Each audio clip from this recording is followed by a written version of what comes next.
বুক cover design করার জন্য সাধারণত আমাদের আইএসবিএন বারকোড জেনারেটর করা প্রয়োজন পড়ে।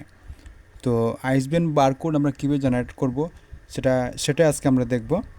তো আমরা প্রথমে চলে যাব আমাদের গুগল ক্রোম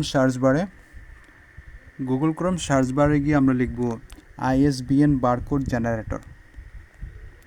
তো ওইখানে গিয়ে আমরা যখন আইএসবিএন বারকোড জেনারেটর লিখে আমরা সার্চ করার সাথে সাথে আমাদের পরের পেজটি চলে আসবে।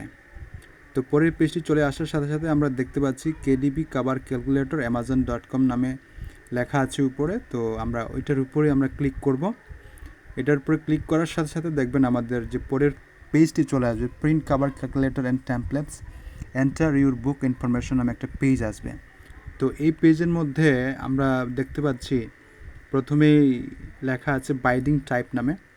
তো বাইন্ডিং টাইপে আমরা সাধারণত আমরা কী নিব, সেখানে আমরা প্রথমেই নিব সেখানে পেপার ব্যাগ নেওয়ার পরে নিচে দেখেন ইন্টেরিয়র টাইপ আছে। ইন্টেরিয়র টাইপে আমরা নিলাম ব্ল্যাক অ্যান্ড হোয়াইট।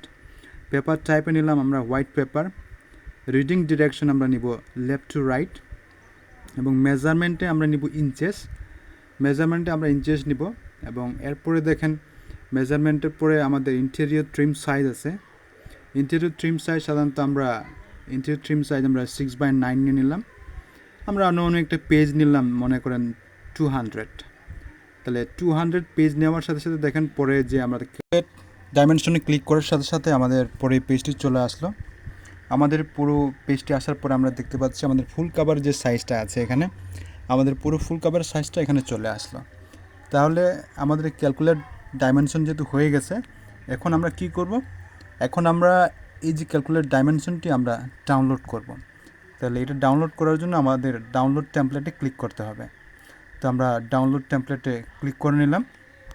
তো আমাদের দেখেন এখন আমাদের এই টেমপ্লেটটি ডাউনলোড হয়ে যাচ্ছে। তাহলে আমরা আমাদের এই ক্যালকুলেট ডাইমেনশনটি ডাউনলোড করে আমাদের বুক কভার ডিজাইনের জন্য আমরা এটা ব্যবহার করতে পারবো। দেখেন আমাদের পেপার ব্যাগটি ডাউনলোড হয়ে যাচ্ছে।